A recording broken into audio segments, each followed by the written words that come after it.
രാജഗിരിയിലെ quarry പ്രവർത്തിക്കുന്നത് നിയമവിരുദ്ധമായിട്ടാണെന്നും 8 വകുപ്പുകൾ സ്ഥലത്ത് എത്താതെയാണ് ക്വാറിക്ക് പ്രവർത്തനാനുമതി ലഭിച്ചതെന്നും പയ്യന്നൂർ നിയോജക മണ്ഡലം സ്വതന്ത്ര സ്ഥാനാർത്ഥി കെ.വി. കുഞ്ഞികൃഷ്ണൻ പറഞ്ഞു. രാജഗിരി ക്വാറിയിൽ നിന്നും കല്ല് ഉരുണ്ടിറങ്ങിയ സ്ഥലം സന്ദർശിച്ച ശേഷം സംസാരിക്കുകയായിരുന്നു അദ്ദേഹം. പല ക്വാറികളും പ്രവർത്തിക്കുന്നത് കോഴയും കൈക്കൂലിയും നൽകിയാണ്. ഇതിന്റെ വിഹിതം ഉദ്യോഗസ്ഥർക്കും രാഷ്ട്രീയക്കാർക്കും ലഭിക്കുന്നുണ്ട് എന്നും രാജഗിരിയിലെ ജനങ്ങൾ നടത്തുന്ന പ്രക്ഷോഭ പരിപാടിക്ക് എല്ലാവിധ പിന്തുണ നൽകുമെന്നും കുഞ്ഞികൃഷ്ണൻ ഉറപ്പു നൽകി. അനധികൃത ഖനനത്തിനെതിരായി കേരളത്തിലെ പല ഭാഗങ്ങളിലും ജനങ്ങൾ സംഘടിച്ചുകൊണ്ട് ശക്തമായ സമരങ്ങൾ കുറെ കാലമായി നടത്തിക്കൊണ്ടിരിക്കുകയാണ്. ആ സമരങ്ങളുടെ ഫലമായി ചിലത് അടച്ചുപൂട്ടുകയും ചിലത് പൂട്ടാതിരിക്കുകയും പിന്നീട് അഴിമതിയുടെ ഭാഗമായി അടച്ചത് വീണ്ടും തുറക്കുകയും ഒക്കെ ചെയ്യുന്ന അവസ്ഥ നമുക്ക് കാണാൻ സാധിച്ചിട്ടുണ്ട്. ഇവിടെ ഞാൻ മനസ്സിലാക്കിയത് ഇതൊരു അടച്ചുപൂട്ടിയ ജനകീയ പ്രക്ഷോഭത്തിന്റെ ഭാഗമായി അടച്ചുപൂട്ടിയ ഒരു ക്വാറിയാണ്.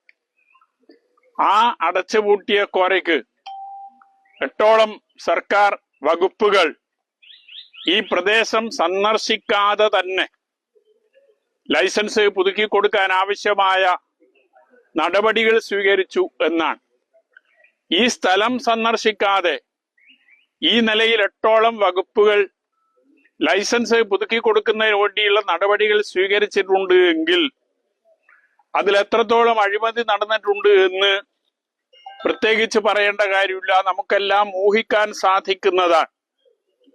അഴിമതിക്കെതിരെയുള്ള ഒരു പോരാട്ടം നടത്തിക്കൊണ്ടാണ് ഞാനിപ്പോ ഈ സ്ഥാനാർത്ഥിത്വത്തിലേക്ക് തന്നെ വന്നു ചേർന്നിട്ടുള്ളത്. ഒരിക്കലും അംഗീകരിക്കാൻ സാധിക്കാത്തതാണ്. സർക്കാർ ജീവനക്കാർക്ക് ശമ്പളം കൊടുക്കുന്നുണ്ട്, അത് സർക്കാരാണ് കൊടുക്കുന്നത്. അതിനു പുറമെ കോഴ, കൈമടക്ക്, മാസപ്പടി ഈ നിലയിൽ വിവിധ പേരുകളിൽ പണം പറ്റുന്നത് മുമ്പ് മുതലേ ഉള്ളതാണ്. പക്ഷെ അതിനെതിരായിട്ടുള്ള ജനകീയ പ്രക്ഷോഭങ്ങൾ നമ്മുടെ നാട്ടിലാകെ ഉയർന്നു വന്നതിന്റെ ഫലമായി അത് കുറച്ചു കൊണ്ടുവരാൻ നമുക്ക് സാധിച്ചിട്ടുണ്ട്. കേരളത്തിൽ, ഇന്ത്യയിലെ മറ്റ് പ്രദേശങ്ങളിൽ ഉള്ളതുപോലുള്ള അഴിമതി കേരളത്തിലില്ല. എന്നാലും അഴിമതി നിർമ്മാർജ്ജനം ചെയ്യാൻ കേരളത്തിൽ സാധിച്ചിട്ടില്ല. ജനങ്ങളുടെ വികാരം മാനിക്കാൻ സാധാരണഗതിയിൽ സർക്കാർ സന്നദ്ധമാകേണ്ടതാണ്. സർക്കാരിന്റെ നിലപാട് അനുസരിച്ച് തീരുമാനമെടുക്കാൻ വകുപ്പുദ്യോഗസ്ഥന്മാരും സന്നദ്ധമാകേണ്ടതാണ്. എന്നാൽ അതിൽ നിന്ന് വ്യത്യസ്തമായി വകുപ്പുദ്യോഗസ്ഥന്മാരുൾപ്പെടെ അതുപോലെ തന്നെ ഗവൺമെന്റ് മെഷീനറി അടക്കം ഈ രീതിയിൽ അഴിമതി കാണിക്കുന്ന നിലയിലേക്ക് കാര്യങ്ങൾ മാറിപ്പോകുന്നു എന്നതാണ് നമ്മുടെ മുമ്പിലുള്ള അനുഭവം. അതിനെതിരായി നിരന്തരമായ പോരാട്ടം നമുക്ക് സംഘടിപ്പിക്കാൻ സാധിക്കേണ്ടതുണ്ട്.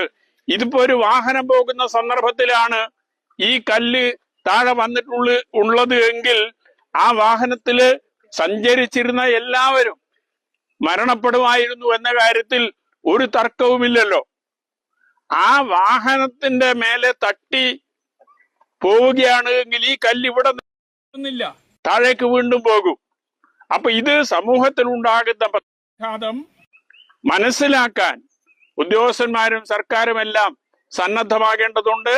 അതുകൊണ്ട് ഇത്തരം ക്വാറികൾക്കെതിരായി ജനങ്ങൾ നടത്തുന്ന പ്രക്ഷോഭം നമുക്ക് ശക്തിപ്പെടുത്തി മുന്നോട്ട് കൊണ്ടുപോകാൻ സാധിക്കണം.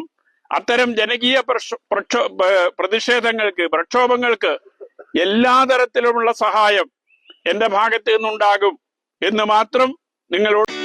മലയോര മേഖലയിൽ ചെറുപുഴയുടെ മണ്ണിൽ പ്രിന്റിംഗ് മികവുമായി നിറസാന്നിധ്യമായി 8ാം വർഷത്തിലേക്ക് സിനായി പ്രിന്റേഴ്സ് ആൻഡ് സ്റ്റേഷനറി.